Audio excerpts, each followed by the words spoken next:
Hello and welcome to this live physics talk from the Atlas collaboration. So we are thrilled to have Dr. Laura Jeanty from the University of Oregon with us, and she will be giving us a presentation on physics through the looking glass. So we're going to dive right in and we're all looking forward very much to this talk.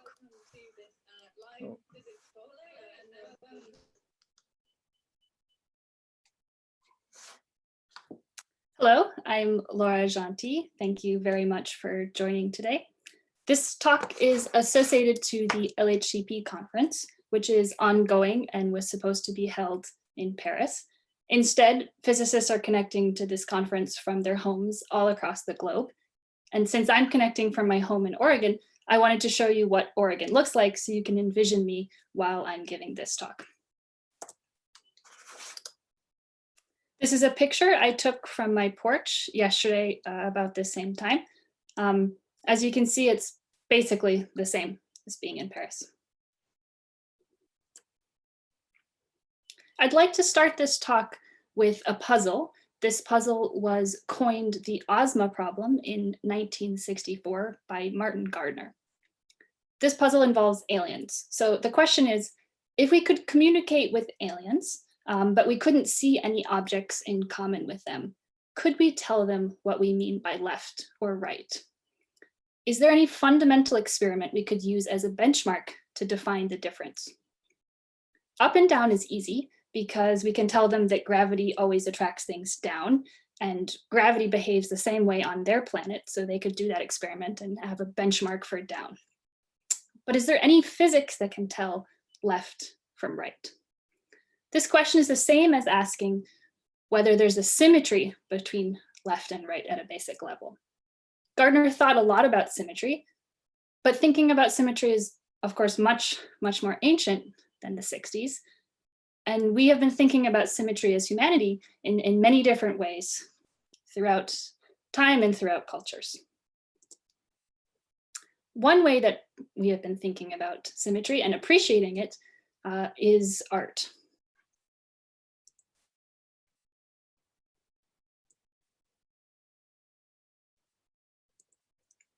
So throughout time and cultures, we have used symmetry as an element to make art more beautiful. All three of these examples derive some of their beauty from symmetry. Here, what symmetry means is that if you rotate the image or you shift it, you get back an image that looks the same or at least similar. Symmetry is important in art, but it's also important in philosophy, it's important in biology, it's important in physics. And in this talk, I'm going to walk you through what the idea of symmetry means from particle physics point of view. I'll share with you some of the questions we're still trying to answer. And then at the LHCP conference that's happening now, the Atlas experiment has released some new results that shed a little bit of further light on these questions. And I'll end with a brief look at some of these results.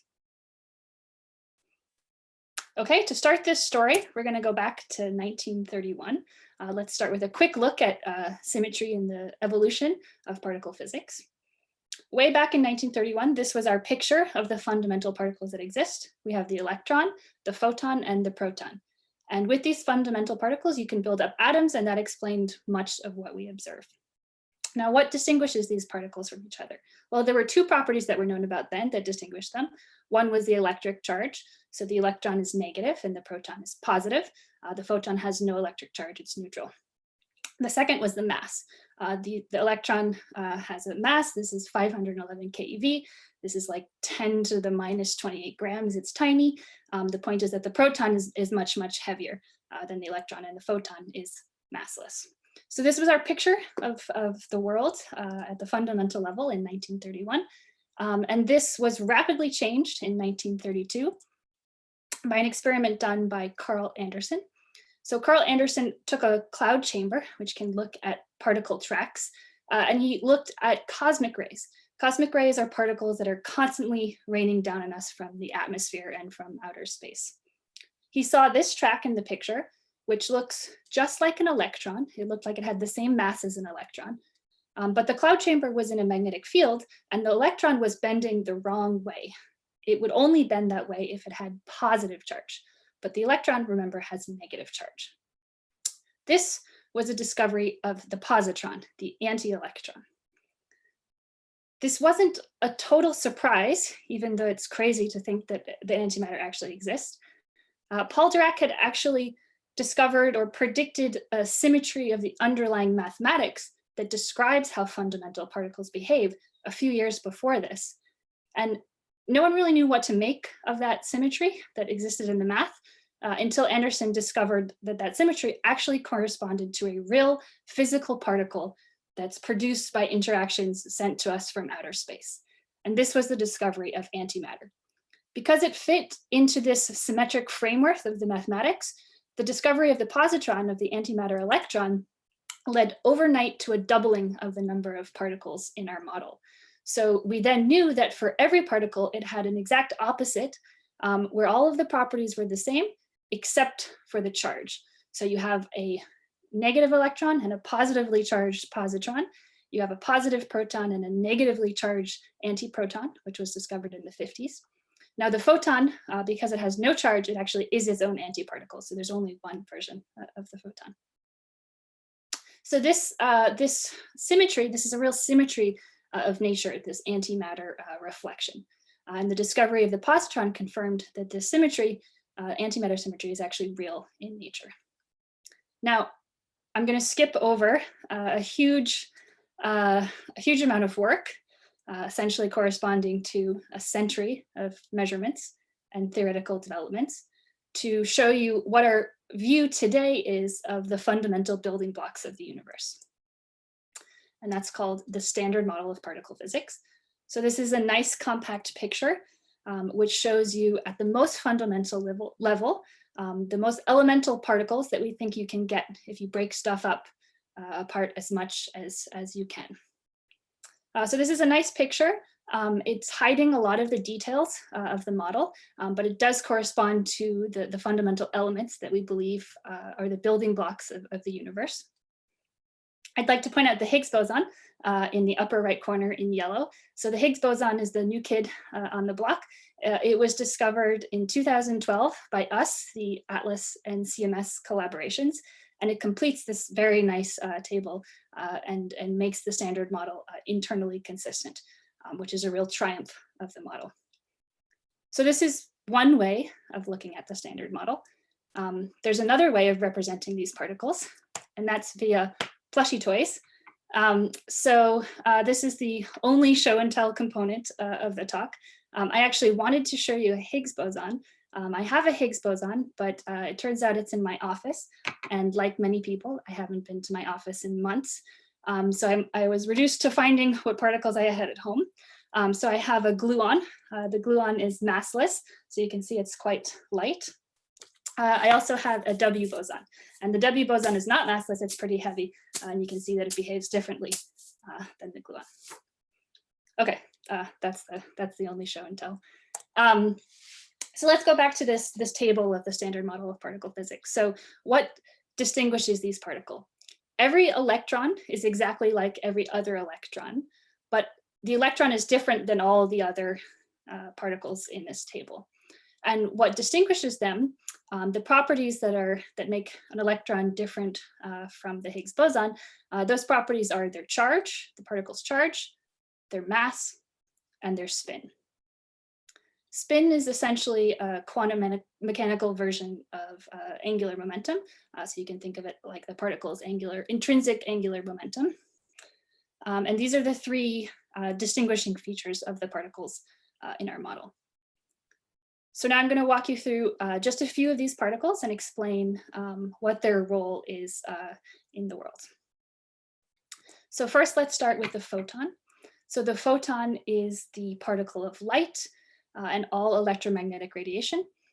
As such, it's the carrier of the electromagnetic force, and this governs all electric and magnetic interactions and phenomena. So we interact with gazillions of photons every day. There are other forces in the standard model. So another force is the strong force. The strong force is what holds together protons and neutrons to form the nucleus of atoms. And the strong force is carried by the gluon. That's this guy. The third force in the standard model is the weak force, and the weak force is carried by the W and Z bosons. There's the W. The weak force drives the interactions that allow the sun to shine. So it's also fundamental in our solar system, in our everyday life. Now, what about all the other particles in this table? Well, in purple, you have the quarks, and in green, you have the leptons. So the everyday quarks that we interact with are the up quark and the down quark. And up and down quarks in various combinations are held together by gluons to make protons and neutrons and other more exotic things like pions. The most famous of the leptons is the electron. And the electron plus protons and neutrons, these are held together by gluons and photons. That builds up an atom. So together, these things give us you have the up quarks, the down quarks, the electrons, photons, and gluons. Those give us the atoms, the molecules, and the chocolate bars of our lives. Okay, so that was a very quick overview of some of the particles. We'll return to some of the other ones later. But let's return to the question that I posed at the beginning. How symmetric is the standard model? What does it mean for the model to be symmetric? And to answer this question, we want to talk not just about the particles in the model, but the laws that actually govern their behavior. So let's pause for a moment and define what symmetry means for physics. So remember that in art, what symmetry means is that you can perform some sort of a rotation or a transformation, and you get back the same image. The exact same concept applies in physics, where you take a physical law that describes how things behave, you apply some sort of transformation, and then you ask, does that physical law still hold? Is that still a valid description of the way that things behave? And if it's true, if you perform a transformation on a physical law and you get back a good physical law, then that physical law is considered symmetric under that transformation. So that's an abstract description, but let's take a look at a more concrete example. So let's say that I had a mirror that reflected charge. So if you take an electron and you reflect it through this mirror, you get a positive electron. You take the negative charge and you flip it to the positive charge. You would also do vice versa. So I reflect my electron through the mirror and I actually get a positron, which is the same in every way as the electron, except it has the opposite charge. Now we know that this particle exists, but we can ask not only about the particle, but also about the way it interacts. So we could say, do the laws of electricity and magnetism behave the same for a positive electron as for a negative electron? And the answer is yes. The mirror image of electricity and magnetism is still the way that electricity and magnetism behaves. So any equations that you remember from high school physics about how electricity and magnetism behaves, those are still valid for a positive electron. This is also true for the strong force. Let's look at another type of mirror first. So another mirror is actually corresponds to a real physical mirror. This is called a parity mirror. And a parity mirror, again, is like the mirror that reflects your image. It flips left from right. So if you can imagine holding up a clock to a mirror, the image of the clock is backwards. It looks like it's going the other way, but the laws of physics are still the same. And what I mean by the laws of physics is that even though it looks like the hand of the clock is moving the opposite direction, after 12 o'clock comes 1 o'clock, and after 1 o'clock comes 2 o'clock, and after 2 o'clock comes 3 o'clock. And so if you were to step through this looking glass, you would still see that time is moving forward. And in that sense, a clock is parity symmetric. It respects, there's no difference between left and right with our clock. So it's this parity symmetry, the symmetry between right and left, that fascinated Martin Gardner and led him and others to formulate the Ozma problem. Okay, so let's ask not just about clocks, but about maybe more fundamental interactions. So what about our electrons? Now, when you reflect an electron through a parity mirror, you get back an electron. It still has the same charge, But because electrons have spin, you can think of spin as something that actually has a handedness. When you reflect something that's spinning, you actually see that it's spinning the opposite direction on the other side. We call this handedness because if you think about your hands, when you reflect your left hand in a mirror, you get back your right hand. And there's no way, these are fundamentally different. You can't flip one to get the other. So the same way, when you flip a left-handed electron through a mirror, you get back a right-handed electron that's spinning the opposite direction. Now, it turns out that the laws of electricity and magnetism are the same for left-handed electrons as for right-handed electrons. So this force is considered parity symmetric. And this is also true of the strong interaction. In fact, this seems somewhat natural, right? It seems somewhat bizarre to even ask whether or not nature cares about left and right. But you can ask the question of the weak force, which was discovered, later than the other forces. And this was asked. There seemed to be no solution to the Ozma problem until the question about parity was asked. Is the weak force also symmetric under a mirror reflection? And this question was answered in 1956 by an experiment led by a professor at Columbia, Madame Wu. So Madame Wu led an experiment that looked at the decay of cobalt nuclei.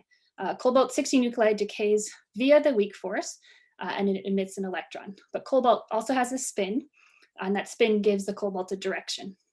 So she put a bunch of cobalt nuclei into a magnetic field so that the spins were all pointing in one direction. Now, if this experiment had to look like its mirror image, then you would expect that the electrons would be emitted the same amount up and down, because the spin of the orientation of the magnetic field is opposite if you look in the mirror. So the particles that are spinning one direction, when you look in the mirror, they're spinning the opposite direction. And if the electrons were emitted only up or only down, that doesn't look like the mirror reflection, because mirrors don't reflect up and down, they only reflect left and right. What Madame Wu found when she actually performed this experiment is in fact that the electrons have a preferred direction. She found that they do fly off in one direction. They are aligned preferentially in one way with the orientation of the spin of the cobalt. And this result was completely unexpected. It revolutionized our understanding of the world. She found that the mirror image of this experiment doesn't exist. So here, if you reflect this image through the parity mirror, then what you find is that the cobalt are spinning in the opposite direction, and therefore they must still emit aligned with according to the weak force, aligned with that direction, and therefore they would emit the electrons going down. But this doesn't look like the mirror image because up and down are not reflected. And so what she found was that, in fact, parity is not respected by the weak force. You or Alice or me, we could step through this looking glass and perform this experiment. And depending on which way we saw the electrons go, we would know whether or not we were in the real world or we were in the reflected world. And this was the solution to the Ozma problem. You could tell an alien to perform this experiment, and depending on which direction the electrons are emitted, that gives you a direction. You can say the cobalt nuclei are spinning left or right relative to that fundamental direction. So as I said, this result was very unexpected and was a cornerstone of our modern understanding of particle physics. I'd like to take a step back now and just comment that the appreciation of symmetries that are broken, that are carefully constructed asymmetries, this is not just a human trait. We are used to this construction of asymmetries in the art world, and in many cases it can be more beautiful than something that's perfectly symmetric. And it turns out that nature is both powerfully symmetric and asymmetric. In fact, the weak force is maximally asymmetric. It's so extreme that there are some particles, as far as we know, that only exist in a left-handed state. So it turns out that nature actually prefers left-handed particles. Okay, I'd like to restore a little bit of your sense of symmetry by making a slightly more complicated mirror. So this mirror reflects both parity and charge. So here, when you reflect a left-handed electron through a mirror that inverts both parity and charge, you get back a right-handed positron. This charge parity mirror is actually an antimatter mirror, and it restores some sense of order to our understanding of the world. It turns out that antimatter cobalt spits out anti-electrons in the opposite direction, and so if you flip the Madame Wu experiment, the cobalt nuclei decaying through an antimatter mirror, you actually get back a valid description of that decay. It does look like its reflection. So together, charge and parity are the antimatter mirror. Now let's go back to our table of particles. So you may have objected that my fundamental table didn't have the positron or any of the antimatter particles, and that's true. That would have been a good objection. So in fact, we actually have twice as many particles than I showed in the first table. So there is a doubling of the particles that corresponds to antimatter. And as I mentioned before, what distinguishes the symmetry that distinguishes matter from antimatter is the charge. So for every particle in this model, there is an antimatter equivalent. So we know in the particle content itself, there is this symmetry, but it turns out, and this result was also completely unexpected, that actually antimatter does not behave identically in all cases to matter. So certain particles in certain circumstances behave very slightly differently from normal matter in weak interactions. This was also unexpected, but has become an essential component of understanding our world, the fact that the antimatter mirror is nearly symmetric, but not quite. Okay, so far we've been reflecting particles through our mirror, but we can get a little bit more ambitious.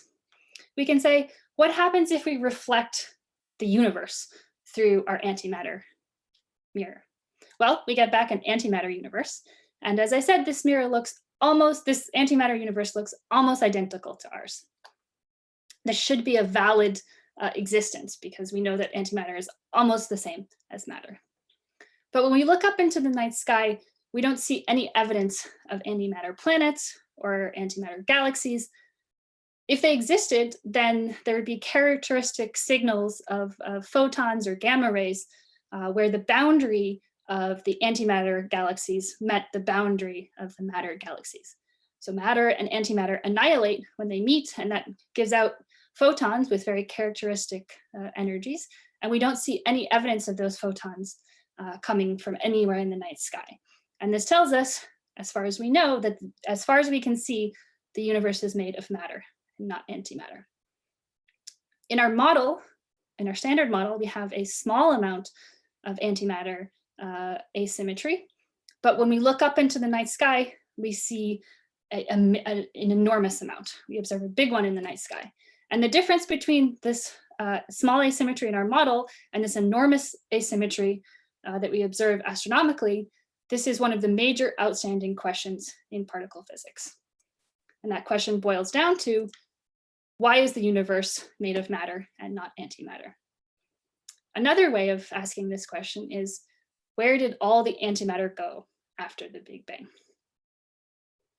This is one of the fundamental questions that we are trying to answer. But before I take a stab at that, not that I'm going to give you an answer, but I just would like to go back, and while we're talking about galaxies, I'd like to bring up one more mystery. So let's focus on one specific galaxy and zoom in. We can measure the speed of all of the stars in any particular galaxy, and we can calculate how much mass that star must be orbiting to produce that speed, that velocity. What we find is that as we travel out in the galaxy, we see that the stars are going much faster than they should be if all of the matter in the galaxy were from stars or dust or other things that interacts with light. So this dotted line here, this is the velocity curve as we move out in the galaxy that we would expect if all of the matter were from stars or visible matter. But what we observe is this solid line, which tells us that as we go out far in the universe, far in a galaxy, there seems to be much more matter that can interact with light. And the difference between these two curves is dark matter. So this brings us to another mystery. What is dark matter made of? We've carefully examined all of the particles in the standard model and all of the astronomical phenomena that we can see and observe, and none of these can explain the velocity curves of galaxies. We think that dark matter is a new type of particle that does not interact with light. We haven't yet seen it, but it may interact with other particles. And that gives us a handle for trying to see what it is. So for both of these fundamental questions, where is the antimatter and what is dark matter, it may just be that the new kid on the block, the Higgs boson, may be the key to answering these questions. So the Higgs boson interacts with most known standard model particles, and it could also interact with unknown or undiscovered particles. Some are predicted, some could be completely unknown. One new particle could be a particle that could explain the antimatter mystery. We don't know what this particle would be, so we just call it A. The Higgs boson could also interact with a particle that's dark matter. And so we have a couple of models that predict what kind of dark matter the Higgs boson could interact with. So to see if the Higgs boson can interact with these new particles, and if that gives us a tool for discovering them, first we have to produce a lot of Higgs. So how do you produce a Higgs boson? Well, we travel to the border of Switzerland and France, and we go to CERN. So here in this picture, you can see the Alps and you can see Lake Geneva. And this red circle represents the outline of where underground is the Large Hadron Collider. So the Large Hadron Collider is an accelerator at CERN. As its name suggests, it is large. It's about 27 kilometers in circumference. Now, hadron is a fancy name for proton. And so what the LHC does is it accelerates 2 rings of protons in opposite directions to very high energies, and then collides these protons at 4 different spots around this ring. Now, what happens when you collide 2 protons? Well, everything that's allowed by the standard model and whatever other new models may be there that we hope to discover, that's what happens. These collisions are fundamentally quantum mechanical, which means even though each collision is identical in terms of 2 protons going out, what happens as a result can differ. So it's essentially a probabilistic event. The standard model predicts exactly the rate of everything that should happen. We can't predict any one collision's results, but we can predict very precisely the output of many collisions. This is exactly like rolling dice. So sometimes when you have 2 collisions, you produce a Higgs boson. And so here, for example, the 2 gluons, one in each of the protons, interacts in a way to give you a Higgs boson. Now, how often does that happen? First, I want to show you, to answer that question, I want to show you what else can happen when you collide 2 protons. So this plot shows the rate of different particles being produced in proton-proton collisions as a function of the different types of particles. So if you start on the left-hand side, you can see very often when you collide 2 protons, you get back 2 protons, okay? A little bit less often when you collide 2 protons, you get a W boson. And as you step down, these processes become rarer and rarer. You can see the Higgs is many orders of magnitude more rare than, for example, a W boson. And this is part of the reason it took us so long to discover it, because we had to first produce enough proton collisions that we had a measurable number of Higgs bosons. This plot is really a triumph of the standard model. So even though I'm raising outstanding questions of the standard model, I'd like to just take a moment to show you that Each gray line here is a prediction of the standard model of how often something should happen. And each colored square is a measurement. And you can see for all of these particles over many orders of magnitude, we find perfect agreement between the model and the measurement. And this is really a triumph. It's an amazingly predictive model. Now I'd like to go back just to address the question of how often we produce Higgs bosons. So if we collided protons at the rate of 1 collision per second, it would take us on average 500 years to produce 1 Higgs boson. Now, not even graduate students are that patient, so we collide about 1 trillion protons per second, and that gives us about 1 Higgs boson every 2 seconds. So how do we look at these Higgs bosons after we've produced them? We use the ATLAS detector. To give you a sense of scale, here's a photo of me from 2006 with the inner part of the detector before it was installed. Now, ATLAS is not only a detector, it's an entire collaboration. There are over 5,500 people who are part of the ATLAS collaboration. People work on everything from building one small part of the detector to making sure that it runs smoothly 24 hours a day, to writing software, to analyzing one small piece of the data. It's an amazing collaborative effort. And now I'm going to share with you a few new results that the collaboration has released this week. So the first is a search that is looking for a new particle that could explain where all the missing antimatter is and why we don't see antimatter galaxies. So what we do is we take all of the collision data and we write algorithms to sort the collisions, to sort through them and put them into different categories. One of these, and those are the bins of this plot. One of these categories tries to identify collisions that looked like they produced a Higgs boson decaying to this new particle. Unfortunately, or fortunately, some collisions that produce standard model particles also look similar, and that's the blue in this plot. If you look at the leftmost bin here, this is the bin where we would expect to see this new particle showing up. And if this new particle were showing up, we would get additional contribution of collision events that correspond to the size of that red line.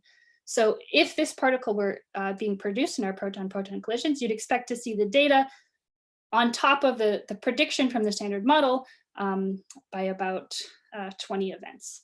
Now, it turns out that the data exactly matches the standard model prediction, which means that in this search, we did not find any evidence of this new particle. Now, what about dark matter? So dark matter is even trickier because it turns out it's invisible to our detector. So what we're searching for is we're searching for the Higgs decaying to something invisible, and it's quite a difficult search. This is a brand new result from ATLAS that puts the best yet upper bound on how often the Higgs could decay to something that's invisible. And it turns out that's 11% of the time that you produce the Higgs boson. From that, we can rule out dark matter as a particle with a certain mass and with certain interactions. And so the red and the blue line here are the lower limits on 2 different types of dark matter from this ATLAS search, which means that all of the mass and interacting of dark matter above this is experimentally ruled out. Now, turns out that this is a part of phase space that was theoretically preferred. And so it's incredibly interesting that this result has actually ruled out a large part of that interesting mass and interaction characteristics of dark matter. So the mystery deepens and the search continues.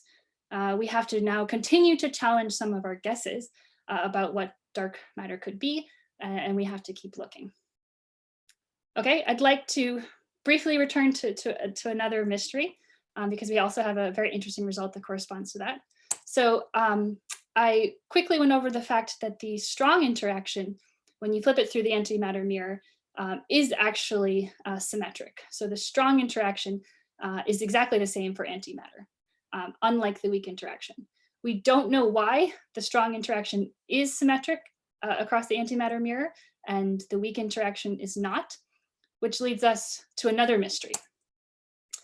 Why is the weak force slightly asymmetric in our charge parity mirror and the strong force is not? And ATLAS has a new result that speaks to this as well. So in this result, ATLAS actually measures a process called light by light scattering, which is when two photons indirectly interact with each other. Photons cannot directly interact with each other, but they can exchange electrons and interact. But we could also have a new particle called an axion that could explain why the strong force is symmetric across the charge parity mirror.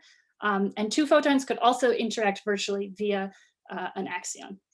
And so this result, this process, light by light scattering, was first observed by ATLAS quite recently. So it's a very new process to be experimentally observed. And now we can measure it precisely enough that we can actually ask whether or not there's another particle interacting there. We did not observe evidence for that.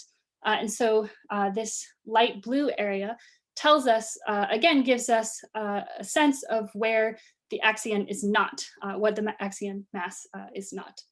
And so this further extends our knowledge about what answers could or could not be viable to the question about parity and charge symmetry. Okay, before I end, I'd like to talk about a few other types of symmetries. So far, we've only been talking about the antimatter mirror, but there are other ones. So what about other symmetries? Now, you may have noticed in the table that there were a couple of columns I didn't talk about. And these other columns correspond to heavier versions of the light particles that make up our atoms. So you have the up and the down quark, and then you have a heavier version of them. You have a heavier version of the electron, which is the muon, and an even heavier version of that, which is the tau. And this is a symmetry in mass. These particles are exactly the same, except for their mass. And so one question that we're still trying to measure the answer to is, are some interactions exactly symmetric across flavor, across mass? So do particles with different mass but the same other properties, we call these this a flavor symmetry, are some interactions perfectly symmetric for particles of different mass? And ATLAS has a very interesting new result on this. And so the way that ATLAS tries to answer this question is to look at the heavier versions of the electron, the tau and the muon, and ask whether or not the W boson decays equally to the tau lepton and to the muon lepton. And ATLAS has actually made a very important measurement, which significantly improves our sensitivity to this question. And so you can see in black, you have the measurement from ATLAS, and then you have the uncertainty on that measurement. And you can see that it's consistent with 1. The ratio of these processes is consistent with 1. And what this tells us is that for now, it looks like the symmetry is perfectly respected. Okay, I'd like to conclude with one final symmetry. So in this table, I talked about how we have antimatter, which is a symmetry associated with charge, and different flavors or generations, which is a symmetry associated with mass. And you might ask, is there a symmetry associated with spin? Now, we can divide this table into particles that have different types of spin. So fermions have one type of spin, and the force carriers have a different type of spin, and those are called bosons. So is there a symmetry between fermions and bosons? The answer is yes, there is a mathematical symmetry between these two things. And it's such an awesome symmetry that we call it supersymmetry. And so what supersymmetry does, like antimatter, is it says for every fermion, every particle with one type of spin, there is another particle that's identical in every way, except it has a different spin. And so this is a symmetry between fermions and bosons that doubles, again, the number of particles in our model. Now, supersymmetry is interesting not only from the philosophical or the mathematical point of view.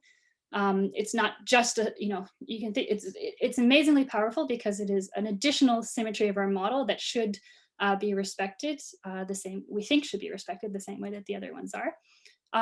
But when you double the number of particles, you can solve for free another of the other mysteries.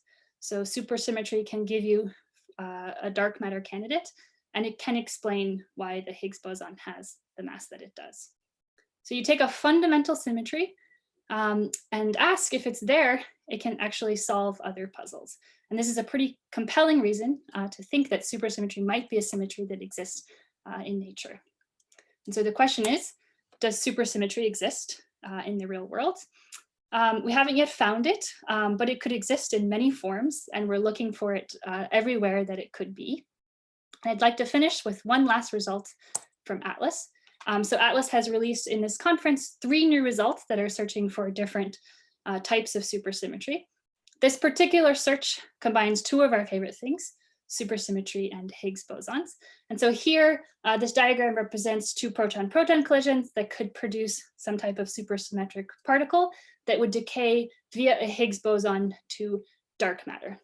Now, if you look in the right handmost bin of this plot, if this type of supersymmetric process were being produced in our collisions, then the data would follow the red line.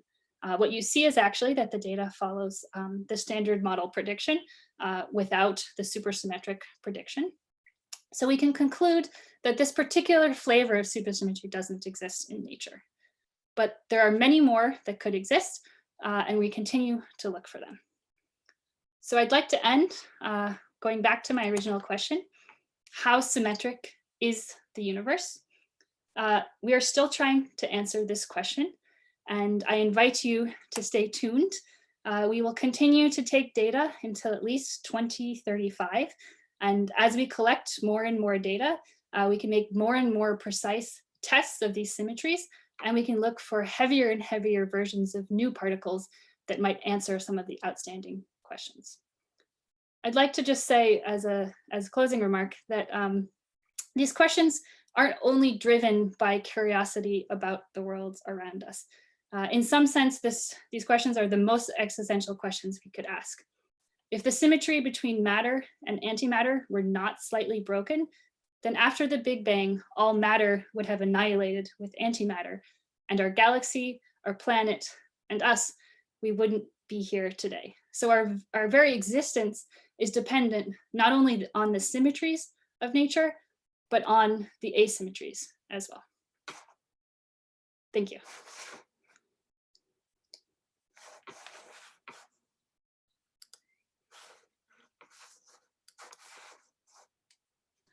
Thank you so much, Laura, for that wonderful talk. So we already have a lot of questions that have come in, so I'm going to launch into those, and we will try and get through as many as we can in the time. And I'm just going to make sure that your video is for everyone to see. Okay, so the first question we have is, in what extent do you at Atlas work with other experiments at CERN? Do you exchange ideas, or is it like a contest who gets the best results first? Yeah, that's a great question. There are probably many different ways to answer this. So we absolutely share theoretical ideas. We share tools and techniques with our colleagues at different experiments. We do not share, while we're doing analyses, the details of those searches. So part of the reason for having more than one experiment is that if we do discover something new, we want to make sure that we have a way to test with another experiment that is a real meaningful result. And so we don't want to do things exactly the same way, because then it's not an independent confirmation of our results. And so the fact that we don't share the details of our analysis while we're performing them allows us to have independent checks. There is also somewhat of a competitive element. Of course, we at Atlas want to be the ones to discover things and not CMS. That's also part of the reason we don't tell them what we're doing until after we've done it. But that being said, we do meet regularly to discuss theoretical advances, to try to make sure that we're presenting our results in a way that makes them comparable between the different experiments, and to share the techniques that we can. Great, thanks. And so the next question we have is, will Atlas find new particles to add to the standard model? Yeah, that's the million-dollar question. We're physicists. We like to make predictions, but we can't tell you what nature has in store for us. So some of us hope that we will discover new particles. Maybe some of us hope that we won't, and you know, that's also an interesting outcome that tells us that some of the guesses we had about how things should work are not right, and that makes the mystery of the standard model and these outstanding questions even more puzzling. But I would say the majority of us hope that we do discover new particles, but you'll have to wait until 2035 for the final answer on that one. And there are many people who have been inspired by your talk. And so one of the questions is, how can I be a particle physicist at CERN? Great question. I should probably ask you, Clara, to take this question. So one of the ways, so if you're a student, you can absolutely approach, there are different programs for joining the research at CERN if you're a student. So you could, if you have local faculty who work at CERN, you could talk to them. Or you could apply to various programs that exist throughout the world and hosted by CERN to send students to CERN. If you're not a student, you're welcome to come visit CERN. There are a lot of great ways that you can interact with CERN when you visit and do research there. I don't know, Clara, if you want to add anything to that. No, I think that's a good summary. Perhaps also, since we're all in lockdown at the moment, then there are ways to visit the detector remotely. So you can also check out on our YouTube channel on Atlas, we have a 360-degree video, which is touring the Atlas detector. So if you want to see the detector and learn a bit more about how that works, then you can watch that video as well. Okay, and so the next question we have is, what does the Higgs boson do? Yeah, that's a good question. So the Higgs boson does a couple of things. So one of the things the Higgs boson does is the standard model, if the standard model did not have the Higgs boson, the mathematics of the Higgs boson of the standard model would not actually be internally consistent. That means that the standard model would make a prediction for a process being more than 100%, which doesn't really make sense. And so the first thing the Higgs boson does is it makes the standard model predictions internally consistent. And so that's really a keystone reason why we believed that we would discover it when we turned on the LHC. The other main thing that the Higgs boson does is that in its interaction with some of the fundamental particles, it gives them a mass. And so it is the reason the Higgs boson interacting with the W boson is the reason that the W boson is heavy. The Higgs boson does not interact with the gluon, which is why the gluon is light. Great, and then the next one's maybe slightly controversial. Do you believe in supersymmetry? This is another interesting question. So here, I think the answer depends, as a physicist, beliefs are not something that, or at least as an experimentalist, beliefs are not something that I really ask myself. I believe that it's important to go out there and make measurements and ask good questions about what's out there. I try not to, make a prediction about the way nature behaves, because, who am I to say what nature has decided should be there? I think it's interesting to ask the question and try to answer the question, but it's not really my place to have a strong belief. I'll have a belief once we've observed something. Until then, I try to remain open. Okay, thank you. So you mentioned during your talk that there are these 3 generations of particles. Do we know why there are 3 generations, and what are the differences between them? Another great question. So in some sense, we don't know why there are 3. There could be, there could have been a universe in which there was only 1 or 2 or 3 or 4. But there's, on the other hand, there's an interesting puzzle, which is the fact that if there were only 2 or only 1 generations, then actually you could not have, mathematically, you could not have a difference in weak interactions between matter and antimatter. And remember, I said that asymmetry is essential to us being here. Without that slight asymmetry, then you would not have had any matter left over after the Big Bang. And so if there were fewer generations, if there were only 2, then we would not exist. And so in some sense, that's a reason why there are 3, is because we wouldn't be here to ask that question if not. But that is a that is, that may not be a satisfying answer to that question, but it's one of the ones that we have. Okay, thank you. So our next question up is, are you expecting to find more than one type of Higgs boson? Good question. We're hoping to. So there are many theoretical models that predict more than one Higgs boson. And one of those is supersymmetry. Supersymmetry actually gives you 5 Higgs bosons. How about that? And so we hope that we could find more Higgs bosons. But yeah, it depends on what model is out there for us to discover. Okay, and maybe linked to this, how is ATLAS searching for dark matter particles? So dark matter particles would not interact directly with our detector. So we could not directly look for a dark matter particle being produced. But what we can do is we can look for example, we can look at Higgs bosons and see when a Higgs boson decays to something that we can't see, decays invisibly. And we can measure how often that happens. And we know from the standard model that that should be a very, very, very, very small rate. And so if we saw that the Higgs boson decayed to something invisible a significant fraction of the time, that would be evidence that the Higgs boson was decaying to dark matter.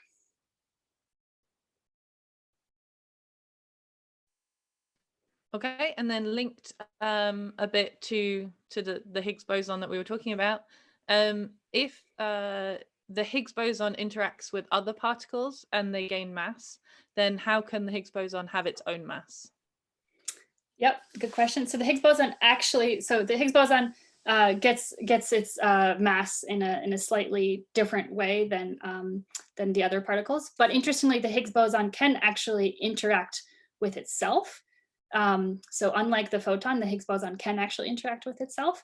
And that's a process that we're trying to measure as well on ATLAS and CMS. We haven't yet observed that process, the Higgs boson interacting with itself, but we hope to one day have some sensitivity to that process. Okay, and then on slightly different topics now, can we collide 2 muons since they're charged particles? Excellent question. Yes, we can. We haven't done that yet, but there are ideas for a muon collider. It's one of the new accelerators that people are thinking about. It's technically very challenging for a number of reasons that I will not get into. It would give us very interesting types of collisions. We have already collided 2 electrons together. So before the LHC, in the same tunnel at CERN, there was actually an electron-positron collider. So we've done that, and it gives us interesting collisions. Because muons are heavier than electrons, there would be more energy in those collisions that could produce heavy particles. And so that plus a couple of other reasons, we could have very interesting collisions from 2 muons colliding. We haven't yet built that collider. It's a pretty technically challenging collider to build. And then the next question follows on from this. So can photons also collide, and what exactly would happen? So as I mentioned, photons cannot directly interact with each other. So you could not, in the same sense, collide 2 photons. But photons can indirectly interact with each other. So if you had 2 photons of high energy coming near each other, they could exchange, for example, electrons, or maybe an axion. And in that sense, they could exchange energy, which is one way of having a collision. Okay, and which model or theory best describes particle physics? That's an easy one. It's the standard model. So we've developed the standard model over the last 50 to 100 years. And so far, in every test we've been able to make of the standard model, the measurement has agreed with the standard model's prediction. It is one of the most precise theories that we have. It can make incredibly accurate predictions about very rare or very small processes. And to every degree of accuracy that we've been able to both make those predictions and make those measurements, we have seen agreement. But just to add, the standard model is predictive of every prediction it makes. These questions that I raised are not problems with the standard model. They're things that the standard model doesn't have an answer for. So the theory, every way we've been able to test it works, but these questions are, a lot of them come from either questions of symmetry or from astronomical observations, trying to make sense of what we observe out in the night sky and seeing that the standard model doesn't have an answer for those questions. Great, thank you. So the next question, how is ATLAS searching for dark matter particles?